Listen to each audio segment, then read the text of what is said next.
जितनी स्विट्जरलैंड की total population है उससे ज्यादा इंडिया इंजीनियर्स प्रोड्यूस कर देता है। उसके बाद भी रिसर्च एंड इनोवेशन में स्विट्जरलैंड नंबर 1 पे है। इंडिपेंडेंस के बाद से रिपब्लिक ऑफ इंडिया ने 0 नोबेल लॉरियट्स प्रोड्यूस किए इन साइंस।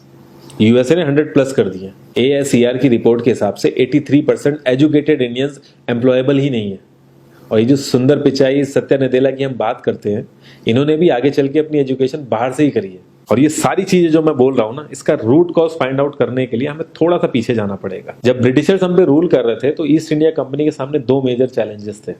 एक कम्युनिकेशन विद इंडियन, दूसरा वर्कर्स और क्लर्क्स की बहुत जरूरत थी उन्हें। फिर थॉमस बेविंगटन मैकॉय ने हमें इंग्लिश एजुकेशन एक्ट ऑफ 1835 दिया, जिससे उनके दोनों पर्पस पूरे हुए। पहला, उनको बंदे चाहिए थे जो चुपचाप डेस्क पे बैठे, अपना काम करें, क्वेश्चंस ना करें और ज्यादा क्रिएटिव ना हो। Second, communication in English. English सबसे ज्यादा बोले जाने वाली लैंग्वेज नहीं है, उसके बाद भी इंग्लिश एक लैंग्वेज की बजाय एक क्लास बन गया इंडिया में।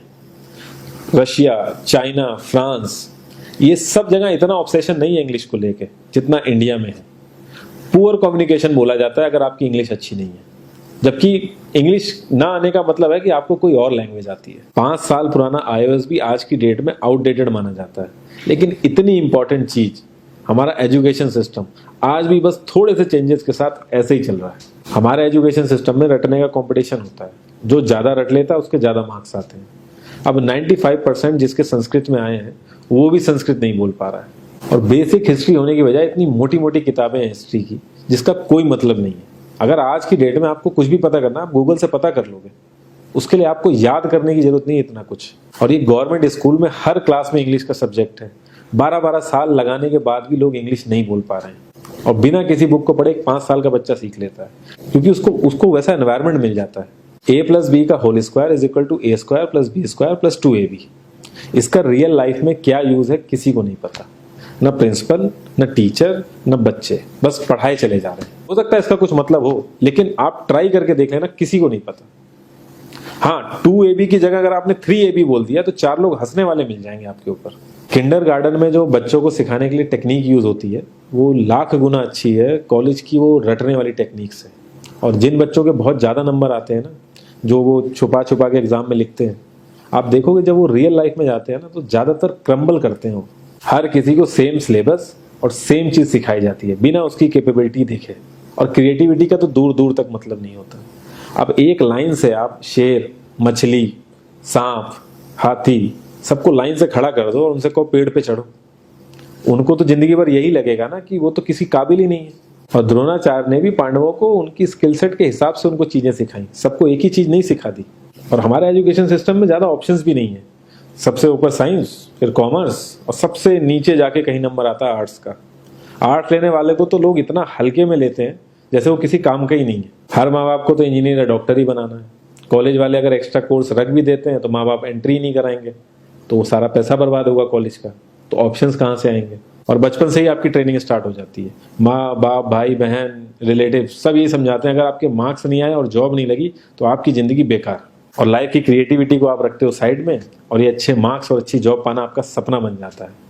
अब ये सपना पूरा हो जाता है तो बहुत बढ़िया है, दूसरे को जेलस फील कराओगे, नीचा फील कराओगे। और इस छोटी सी उम्र में अगर सपना टूट जाता है तो सेल्फ डाउट में आ जाओगे। इतना बाहर वाले आपको नीचा नहीं समझेंगे जितना आप खुद की नजरों में गिर जाओगे। आप किसी भी 4-5 सक्सेसफुल आदमियों के बारे में सोच के देखिए जिन्हें आप बहुत सक्सेसफुल मानते हो या जिनकी तरह लाइफ आप जीना चाहते हो। मैं ये कह सकता हूं कि वो इस एजुकेशन सिस्टम की वजह से तो सक्सेसफुल नहीं होंगे, चाहे वो जो भी हो। धीरू भाई अंबानी, विराट कोहली, आमिर खान, नरेंद्र मोदी, ये सब हमारे इस करंट एजुकेशन सिस्टम के ट्रैप में नहीं फंसे। इन्होंने खुद सीखा, खुद एजुकेट हुए और खुद आगे बढ़े। किसी कंपनी के सीईओ को अगर ये कहा जाए कि आप अपनी कंपनी के सारे डिपार्टमेंट में इंटरव्यू दीजिए, तो कोई गारंटी नहीं है कि वो सारे डिपार्टमेंट के इंटरव्यू निकाल लेगा।